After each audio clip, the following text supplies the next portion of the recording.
Bismillahirrahmanirrahim. Today are starting about the embryonic development. It is the first part. Uh, in the later part, we will discuss the development beyond gastrulation. In today's topic, we will focus up to the formation of three germinal layers. Uh, so, the progressive changes which are undergone before an organism acquires its adult-like form constitute embryonic development. It begins with a series of mitotic divisions in the zygote, which leads to a multicellular stage called embryo. Finally, an adult-like body is formed.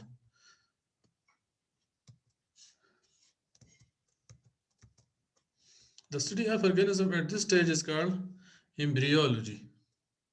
So development जो है वो तब्दीलियों का वो पूरा series है जिसमें zygote जो कि एक सिंगल सेल है सबसे पहले तो डिवाइड होकर मल्टी सेलुलर स्ट्रक्चर एम्ब्रियो में तब्दील हो जाता है और एम्ब्रियो के अंदर फिर ऑर्गेनोजेनेसिस के नतीजे में मुख्तलिफ ऑर्गन्स बन जाते हैं और आहिस्ता आहिस्ता फिर वो ग्रो करते हैं till the time an organism obtained its final adult-like appearance. This whole process of the change within the life of an organism is called development. और ये डेवलपमेंट का जो नॉलेज है we obtain it in embryology. तो आप देख लें कि फर्टिलाइजेशन के बाद एग और स्पर्म की फ्यूजन से जो सेल बनता है single cell that is called zygote. तो जायगोट से मुसलसल तब्दीलियों और चेंजेस से होते होते जब एडल्ट फॉर्म फिर बन जाए इस पूरे अमल को कहते हैं development. So what happens normally in this process, zygote सबसे पहले डिवाइड होता है और इसकी डिवीजन के नतीजे में एक सेल से दो और दो से चार और चार से आठ बनते बनते सेलों की तादाद बढ़ती है. ये जो पहला मरहला है इस डिवीजन में ओरिजिनल साइटोप्लाज्म जितना भी एक में आया हुआ था उसी की फर्दर डिवीजन होती है जिसके नतीजे में ग्रेजुअली सेल साइज में छोटे लेकिन तादाद में बढ़ते रहते हैं. इस अमल को कहते हैं क्लीवेज. फिर इसके नतीजे में एक सॉलिड बॉल ऑफ सेल बन जाता है. इस सॉलिड बॉल ऑफ सेल में सेल्स रीअरेंज होकर अंदर एक कैविटी अपीयर हो जाती है और इस कैविटेशन के नतीजे में the मरूला is change into blastula. Human being में ब्लास्टूला को ब्लास्टोसिस्ट भी कहते हैं. उसके बाद ये जो सेल्स होते हैं ब्लास्टूला के they rearrange themselves into three germinal layers by a process which is called as gastrulation, resulting in a stage of the embryo which is called gastrula. और इसे gastrula में three germ layers होती है जिनमें से सबसे बाहर की तरफ होता है एक्टोड्रम, दरमियान में मेसोड्रम और सबसे अंदर की तरफ एंडोड्रम. और इन्हीं तीनों लेयर से फिर जिस्म के तमाम बॉडी सिस्टम्स और ऑर्गन्स बनते हैं by a process which is called as organogenesis. और इस ऑर्गेनोजेनेसिस के नतीजे में इब्तिदा में गैस्ट्रुला से न्यूरुला बनता है क्योंकि सबसे पहला सिस्टम जो कि डेवलप होगा वो नर्वस सिस्टम होता है बाय प्रोसेस न्यूरुलेशन. सो न्यूरुलेशन के नतीजे में गैस्ट्रुला से न्यूरुला और न्यूरुला फिर आहिस्ता आहिस्ता बढ़ते हुए पूरा ऑर्गेनिज्म और फिर उसकी ग्रोथ होती है till the organism obtain its final shape. So this whole process is called as embryonic development या डेवलपमेंट. इसमें ये मराहल एम्ब्रियो तक के हैं. उसके बाद फिर अगर फ्रॉग है तो ये मेटामॉर्फोसिस का अमल होगा या दूसरे ऑर्गेनिज्म जैसे ह्यूमन बीइंग है तो फुली फॉर्म होने के बाद इसकी सिर्फ बर्थ होगी. अच्छा, पहला मरहला जो डेवलपमेंट का है वो है क्लीवेज. क्लीवेज का मतलब क्या है? Fertilization is followed by cleavage, a period of rapid cell divisions without growth. Cells सिर्फ तादाद में बढ़ते रहते हैं माइटोटिक डिवीजन के नतीजे में लेकिन जायगोट का जो ओरिजिनल साइज था वो बरकरार रहता है. Cleavage partitions the cytoplasm of one large cell into many smaller cells called blastomeres.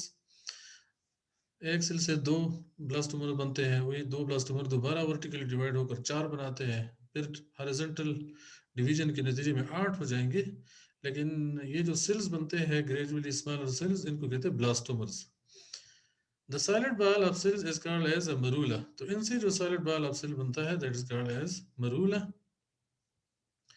Day first पर देखे फर्टिलाइजेशन हुई है, अभी प्रो न्यूक्लियर फ्यूज भी नहीं हुई है. फ्यूज हो जाए तो ज़ायगोट बन जाता है. फिर उसके बाद तकरीबन 24 घंटे बाद फर्स्ट डिवीजन होता है that is first cleavage resulting in 2 blastomeres. उसके बाद जो है 2 या 3 दिन बाद जो है ये दोबारा डिवाइड हो जाएंगे तो 4 स्टेज हो जाता है। और ये भी अभी तक ब्लास्टोमर्स है, फिर एक और डिवीजन हो जाएगी तो 8 और 16। इस हालत में भी आप देखें कि सेल्स जो है एक सॉलिड बॉल बना रही है, कोई कैविटी दरम्यान में नहीं है। लेटर ऑन सेल थोड़ा सा कंपैक्ट होकर रीअरेंज होकर कुछ सेल्स किनारों की तरफ चले जाते हैं, कुछ सेल्स दरमियान में रह जाते हैं, और दरमियान में सोडियम आयन चैनल्स खुलने और पानी अंदर आने की वजह से एक कैविटी अपीयर हो जाती है। इस कैविटी को कहते हैं ब्लास्टोसील। अब मरूला के बजाय ये जो स्ट्रक्चर बना है इसको कहते हैं ब्लास्टोसिस्ट इन प्लेसेंटल मैमल्स, और दूसरे एनिमल्स में इसको कहते हैं ब्लास्टूला स्टेज। तो इन में आपने देखा सेल डिवाइड होते हैं, तादाद में बढ़ते हैं, और अगरचे ओरिजिनल साइज ऑफ ज़ायगोट में जितना साइटोप्लाज्म तो वही बरकरार रहता है, इसलिए सेल आहिस्ता आहिस्ता ग्रेजुअली छोटे होते जाते हैं। ब्लास्टोसिस्ट किस तरह बनता है कि cavitation of the human embryo, तो ह्यूमन एम्ब्रियो की है, लेकिन किसी और एनिमल की भी अगर ब्लास्टोसिस स्टेज बनता है तो इस तरीके से कि बाहर से कुछ सोडियम आयन चैनल खुलने के नतीजे में सोडियम आता है, followed by water entry resulting in the formation of A cavity. और ये जो कैविटी लाइक स्ट्रक्चर होती है जिसमें एक आउटर लेयर ऑफ सेल्स होता है जिसको कहते हैं ट्रोपोप्लास्ट सेल्स, और दरमियान में कुछ सेल्स एक खास जगह तक सिंबल रहते हैं, उसको कहते हैं इनर सेल मास। इस स्टेज में the embryo is called as blastocyst या ब्लास्टूला। अभी पूरी शक्ल ब्लास्टोसिस्ट की इस तरह होगी। ह्यूमन एम्ब्रियो में ये अभी तक एक ज़ायगोट के ऊपर बना हुआ जोना पेलुसिडा के अंदर बंद होता है, और अंदर की जो सेल्स रहते हैं वो been arranged in outer layer of trophoblast and inner cell mass. अच्छा, क्लीवेज जो है सेल की डिवीजन के लिहाज से ऑर्गेनिजम्स के दो किस्में हैं। एक किस्म के ऑर्गेनिज्म में डिवीजन होता है होलोब्लास्टिक। होलोब्लास्टिक का मतलब क्या है? A complete cleavage meaning it completely penetrates the egg। जब ज़ायगोट ऊपर से नीचे पूरा इक्वली डिवाइड हो जाए, दो ब्लास्टोमर्स बने, तो इस किस्म की डिवीजन को कहते हैं holoblastic. It take place in isolecithal eggs. ये उन एग्स में होगा कि जिनमें यॉक यूनिफॉर्मली डिस्ट्रीब्यूट होती है थ्रू द साइटोप्लाज्म। तो इस तरह की ज़ायगोट इक्वली डिवाइड हो जाती है रिजल्टिंग इन टू ब्लास्टोमर्स। और ये होता है बोनी फिशेस में, इवन ह्यूमन बींग्स में और मैमल्स में भी इस किस्म की डिवीजन है। मीरोब्लास्टिक क्लीवेज किसको कहते हैं? इट इज इनकम्प्लीट और partial cleavage meaning it does not penetrate the egg completely. जो ज़ायगोट है वो ऊपर से नीचे पूरा डिवाइड नहीं होता। यहाँ पर ये उस उन एग्स में होता है टेक प्लेस इन टीलोलिसिटल एग्स। ये उन एग्स में होता है जो टीलोलिसिटल होती है। टीलोलिसिटल एग्स वो होती है जिनमें यॉक यानी फूड रिजर्व ज़ायगोट के एक तरफ पर एक साइड पे होता है, उसको कहते हैं वेजिटल पोल, और दूसरे साइड पे न्यूक्लियस अलॉन्ग विद साइटोप्लाज्म होता है, उसको कहते हैं एनिमल पोल। तो इस तरह के सेल में जो डिवीजन है it is confined and restricted only to the animal pole where nucleus and cytoplasm is divided, but the underlying yolk is not divided.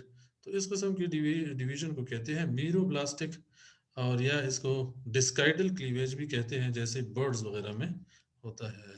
मसलन आप देख लें होलोब्लास्टिक क्लीवेज में फर्स्ट वर्टिकल डिवीजन के नतीजे में the whole zygote is divided into two blastomeres, then into 4 and then into 8। Meroblastic division में आप देख लें कि ये कहीं ऊपर वाला एनिमल पोल है, नीचे वाला वेजिटल पोल है, इसी पोल में इसकी न्यूक्लियस और साइटोप्लाज्म होती है। सो डिवीजन सिर्फ इसी रीजन की हो रही है। दो ब्लास्टोमर्स बन रहे हैं ऊपर, नीचे वाला यॉक डिवाइड ही नहीं होता। फिर एक और डिवीजन होगी तो 4 सेल बन जाएंगे, फिर ऐसे ऐसे बढ़ेंगे, लेकिन ये डिवीजन कहाँ तक महदूद है?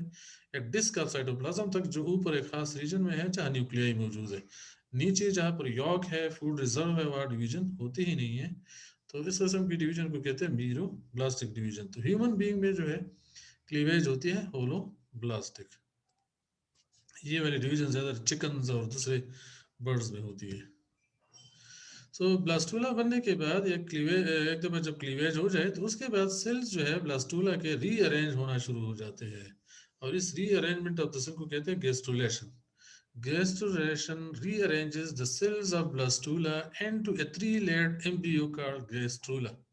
The three layers produced by gastrulation are called embryonic germ layers. और ये germ layers का मतलब क्या है? These are the layers of cells which have the capability, which have the potential to develop into different organ systems.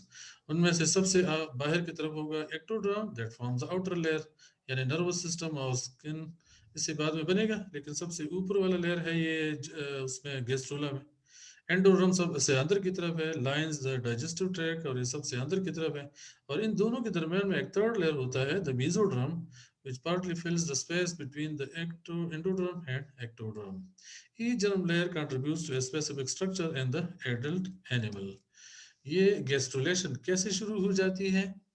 सो आप देख लें कि जैसे मैंने ब्लास्टोसिस वाले सूरत हाल में बताया था कि ऊपर वाले सेल्स जो है they are called trophoblast cells और इनर सेल्स जो है they are called as inner cell मास।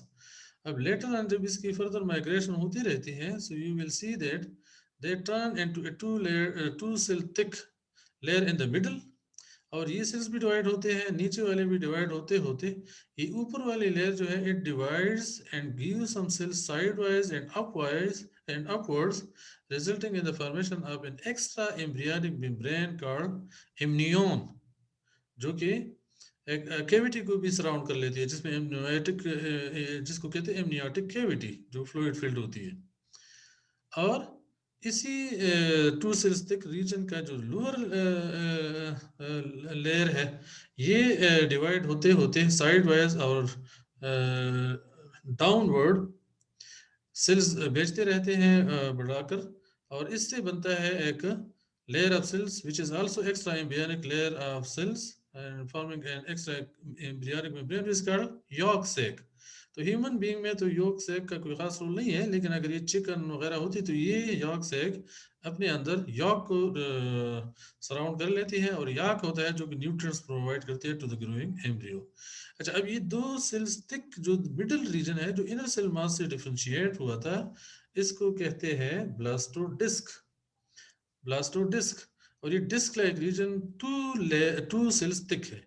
ये टू सेल्स थिक में से जो अपर लेयर है इट इज कॉल्ड एपिब्लास्ट, और जो नीचे की तरफ ये येलो आपको नजर आता है this called as hypoblast. So formation of extra embryonic membranes, जैसे मैंने बताया कि ये सेल जब डिवाइड होते हैं तो एक लेयर ऊपर की तरफ देते हैं, कुछ सेल्स तो इधर अपनी जगह मौजूद है, और ये सेल्स अपनी जगह एक लेयर की शक्ल में है, और कुछ सेल्स इसी लेयर ने नीचे की तरफ दिए, तो जो नीचे की तरफ लिए सेल्स दिए जा रहे थे आर फॉर्मिंग यॉक सैक, और ऊपर वाली लेयर ने जो ऊपर की तरफ सेल्स बनाकर देकर एक लेयर एक कैविटी जो कि सराउंडेड है by layer of cells, this is called amniotic cavity, this is called as yolk sac. इस स्टेज पे अब एक बड़ा इंपॉर्टेंट फिनोमेना गैस्ट्रुलेशन का होता है, वो ये है कि इस हालत में ये जो स्ट्रक्चर है, हमने तो ट्रांसवर्स सेक्शन में हमें गोल नजर आता है, लेकिन इस हालत में ये थोड़ा सा एलांगेटेड स्ट्रक्चर होता है। ये जो ऊपर वाले लेयर ऑफ सेल है जिसको हमने इपीब्लास्ट का नाम दिया था, इसमें पोस्टीरियर एंड से शुरू करके आगे बढ़ते बढ़ते इंटीरियर एंड की तरफ एक दरमियान में लाइन की शक्ल में एक स्ट्रीक, एक दारी सी नमूदार हो जाती है नीचे की तरफ घुसती हुई, इसको कहते हैं प्रिमिटिव स्ट्रीक। ये प्रिमिटिव स्ट्रीक ही है जो कि इस एम्ब्रियो को इस हालत में बायलैटरल साइमेट्री इसकी डिफाइन करती है, यानी बायलैटरल का साइमेट्री का मतलब कि लेफ्ट राइट साइड बन जाते हैं इस एम्ब्रियो के इस मरहले पे, और ये वो खुसूसियत है जिसकी वजह से इन एनिमल्स को बायलैटरल एनिमल्स कहते हैं, या बायलैटरी या ग्रेड में इसको शामिल करते हैं। बायलैटरी इसको इसलिए कहते हैं कि इनकी बॉडी की दो लेफ्ट और राइट साइड होती है, तो लेफ्ट साइड और राइट साइड बनने का जो अमल है वो इधर इस प्रिमिटिव स्ट्रीक के लाइन बनने से शुरू हो जाती है। सो एक तो ये बात, दूसरी ये कि ये प्रिमिटिव स्ट्रीक जो कि इपीब्लास्ट में एक धारी की शक्ल में अंदर की तरफ एक घुसने वाला रीजन है, ये एक तो अंदर घुस जाती है, जिसकी वजह से ये ऊपर वाला इपीब्लास्ट नीचे वाले हाइपोब्लास्ट से जरा अलग होकर दरम्यान में एक स्पेस बना लेती है। फिर ये जो प्रिमिटिव स्ट्रीक का रिज बना हुआ है, इससे लेफ्ट की तरफ और राइट की तरफ ये सेल्स देता जाता है। तो ये जो राइट और लेफ्ट की तरफ ये सेल्स बनाकर अंदर पेनिट्रेट करता रहता है, इससे एक थर्ड लेयर सेल्स की वजूद में आ जाती है। This is the start and later on it will mature into a third layer of cells which is called as mesoderm. तो जब ये मेसोडर्म बन जाएगी, अब ये वाला लेयर जो पुराना था जिसने ये सेल्स अभी बनाए, अब ये कहलाएगी इपी ब्लास्ट, सॉरी इसको आप कहेंगे एक्टोडर्म। पहले तो ये एपिब्लास्ट था, यहाँ तक ये एपिब्लास्ट था जब कहा बनता, लेकिन एपिब्लास्ट के वो सेल जिन्होंने अलग होकर एक थर्ड लेयर बनाई मेसोड्रम, तो खुद अब ये बन गया एक्टोड्रम, ये मेसोड्रम। और जो पुराना हाइपोब्लास्ट था, now it is called as endoderm. तो इस हालत में आप देख लें कि 3 लेयर्स अब सेल वजूद में आए in the embryo. These 3 layers are called germ layer. इसमें ऊपर वाला कहलाता है एक्टोड्रम, ये मेसोड्रम और ये एंडोड्रम।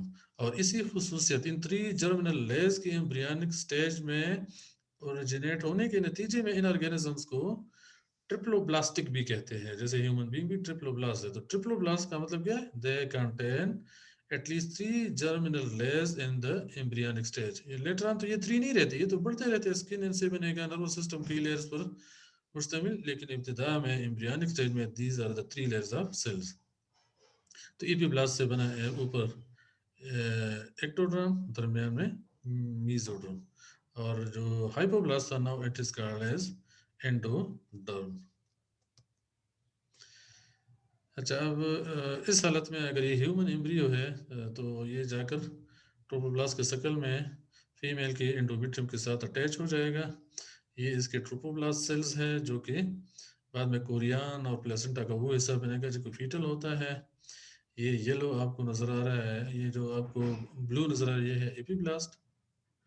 और एपिब्लास्ट ने एक तो इम्नियान बनाया जिसमें इम्नियोब्लास्ट का मतलब इम्नियान के सेल्स, और नीचे जो येलो कलर के सेल्स है they are called hypoblast cell जो कि एंडोड्रम बनाएगी। So that trophoblast further differentiates and invades maternal tissues. The inner cell mass divides into epiblast and hypoblast. Epiblast contributes to forming the overlying amniotic membrane and amniotic cavity, or जबकि hypoblast contributes to forming the underlying yolk sac, or later on it will change into endoderm.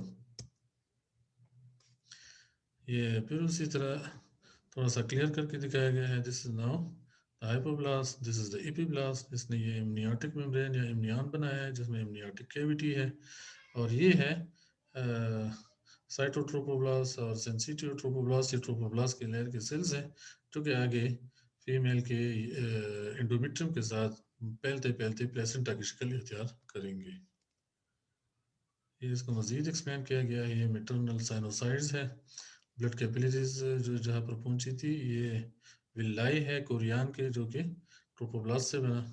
ये amniotic cavity amnion, ये epiblast, ये hypoblast, और यहाँ पर आपका है एक्सोसिलोमिक cavity यानी प्रिमिटिव यॉर्क सैक। जरा साइड से इसको देख ले, ये इसका जो है ना ट्रोपोब्लास्ट से बना हुआ कोरियन वगैरह, और ये आप देख ले ये एमनियन, ये इसमें एमनियोटिक कैविटी, ये एपिब्लास्ट, ये हाइपोब्लास्ट। और हाइपोब्लास्ट के सेल जो यहाँ आए हैं तो उन्होंने डिफिनेटिव याक से के इर्द गिर्द एक लेयर बनाई है। साइड से अगर इसको देखिए इस शक्ल में आपको ये नजर आएगा एलांगेटेड एक्सिस, और ये वो रीजन है इसी एपिब्लास्ट में जो अंदर की तरफ घुसेगा। हमें साइड से अगर देखें तो हमें ये नजर आ रही है धारी जो अंदर घुस रही है, अब इसको कहते हैं प्रिमिटिव स्ट्रीक। और इसी ये यहाँ से शुरू करके बढ़ते बढ़ते बढ़ते यहाँ तक पहुंचेगी, और इसी की वजह से अब आप देखिए इस पूरी बॉडी का लेफ्ट, इस एम्ब्रियो का लेफ्ट और राइट साइड बने हैं। इसलिए ये वो स्ट्रक्चर होता है जो कि इब्तिदा करती है वाज़ेह करने की किन चीज़ों की? बायलैटरल सिमेट्री की। अब अगर इधर से इसको काट दिए, हाइपोब्लास्ट है, ये वाला एपिब्लास्ट है, ठीक है। अब अगर आप उसको एक्चुअल शक्ल में देखें, ऊपर से एक तस्वीर ली गई है, तो ये है इसका प्रिमिटिव स्ट्रीक। यहाँ से ये प्रिमिटिव स्ट्रीक अंदर की तरफ घुस रहा है। अच्छा, at gastrulation primitive endoderm is replaced by definitive or embryonic endoderm। मतलब ये है कि हाइपोब्लास्ट जो है उसके साथ तो मजीद कोई खास चेंज नहीं आता, वो तो जिस तरह था वही रहता है, सिर्फ अब उसका नाम हाइपोब्लास्ट के बजाय क्या बन गया? एंडोड्रम। देन मेसोड्रम इज फॉर्म, और मेसोड्रम किस तरह बनता है ये आप देखिए, ये है वो प्रिमिटिव स्ट्रीक, ये है एपिब्लास्ट, ये है हाइपोब्लास्ट। या थोड़ा सा इनलार्ज करके दिखाया गया है एपिब्लास्ट और ये हाइपोब्लास्ट, और ये है प्रिमिटिव स्ट्रीक वाला रीजन जिसमें ये अंदर की तरफ इन्वेट कर चुका है। इन्वेट करके ये कुछ सेल्स देता है लेफ्ट, कुछ सेल देता है राइट। तो ये जो राइट और लेफ्ट ये सेल्स देता हुआ अंदर पहुंचा रहा है, इन दोनों के दरमियान पेनिट्रेट कर रहा है, इससे एक थर्ड लेयर अब सेल वजूद में आ रही है जिसका नाम क्या है, मेसोडर्म। अब जब ये मेसोडर्म बनेगा, अब इस ये लेयर के जो जो पुराना एपिब्लास्ट था, अब ये बन गया एक्टोडर्म। जो नया लेयर इन्होंने अपने इस सेलों के perimeter स्ट्रिंग से निकलने वाले सेलों से बनाया, दिस इज मेसोडर्म। और जो पुराना हाइपोब्लास्ट था, मेसोडर्म बनने के बाद अब इसका नाम बन जाता है एंडोड्रम। और इस हालत में जो एम्ब्रियो है उसको कहते हैं गैस्ट्रूला। गैस्ट्रुलेशन के वक्त जो है सेल्स की मूवमेंट किस तरह, प्रिमिटिव स्टिक, ये एपिब्लास्ट था, इसने इस तरफ और इस तरफ सेल देना शुरू किया तो मेसोड्रम बना। और हाइपरब्लास्ट जो था, now it has been matured as endoderm. इस इलांगेटेड स्ट्रक्चर में आप देखें, इस रीजन में प्रिमिटिव ये एपिब्लास्ट है, अंदर घुस के प्रिमिटिव स्टिक वाली लाइन में अंदर जाके हाइपोब्लास्ट को दरमियान में छोड़ के एपिब्लास्ट और हाइपोब्लास्ट के दरमियान एक थर्ड लेयर ऑफ सेल्स बना रही है, इधर से बन के साइडों की तरफ फैलती है, पीछे की तरफ फैलती फैलती एक थर्ड लेयर बन जाती है। ये वाली होगी एपिब्लास्ट, ये एंडोड्रम यानी हाइपोब्लास्ट, और इनके दरमियान ये लेयर जब कंप्लीट हो जाएगी, this will be called as mesoderm. अच्छा, मेसोडर्म जो है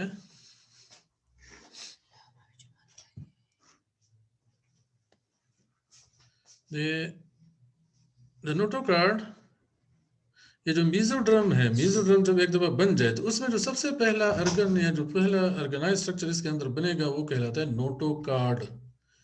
head of the axial mesoderm, जो बिल्कुल दरमियानी मेसोड्रम है, जो मिड डर्सल लाइन पर बिल्कुल एपिब्लास्ट से या एक्टोड्रम से जरा नीचे है मेसोड्रम में, ये वाला रीजन, ये यहाँ के cells the notochord and precorder plate develops from the mesoderm arising from cells that pass directly through the node and migrated cranially along the middle line।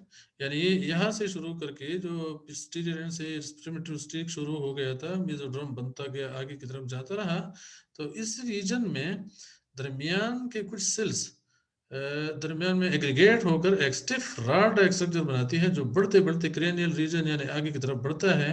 ये जो स्टिफ रॉड लाइक स्ट्रक्चर बन जाता है, इसको कहते हैं नोटोकार्ड। ट्रांसफर सेक्शन में हमें ये नजर आएगा, एलांगेटेड एक्सिस में हमें ये नजर आ रहा है।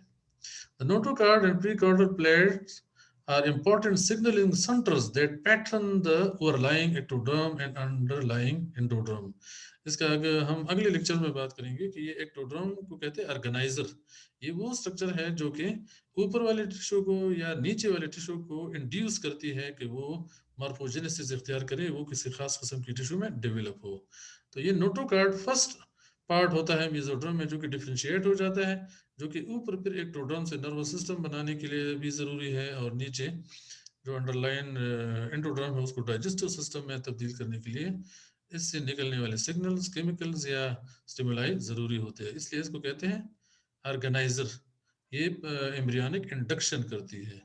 लेटर ऑन आप देखेंगे तो ये बढ़ते बढ़ते क्रेनियल रीजन तक पहुंच जाता है, नोटोकार्डल प्रोसेस। और प्रीकार्डल प्लेट, यानी ये कुछ सेल अभी बने नहीं है, ऐसे ऐसे बढ़ते बढ़ते बनकर एक stiff right rod like structure की शक्ल में होती है। और यही नोटोकार्ड होता है जो कि आगे ऑर्गेनोजेनेसिस के लिए इंतहाई ज़रूरी है। नोटोकार्ड एम्ब्रियोनिक कंडीशन में जिन ऑर्गेनिज्म में होता है उनको कहते हैं कॉर्डेट्स। बाद में तो ये या तो बरकरार रहता है या ख़त्म हो जाता है, लेकिन एम्ब्रियोनिक स्टेज में तमाम कॉर्डेट्स में ये पाया जाता है।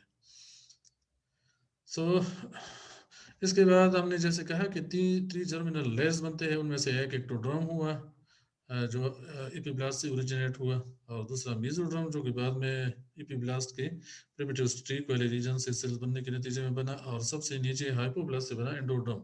अब इन तीनों लेयर्स को जर्म लेयर्स कहते हैं, और उनकी खुसूसियत क्या है कि they have the capability to develop into different organ and organ systems.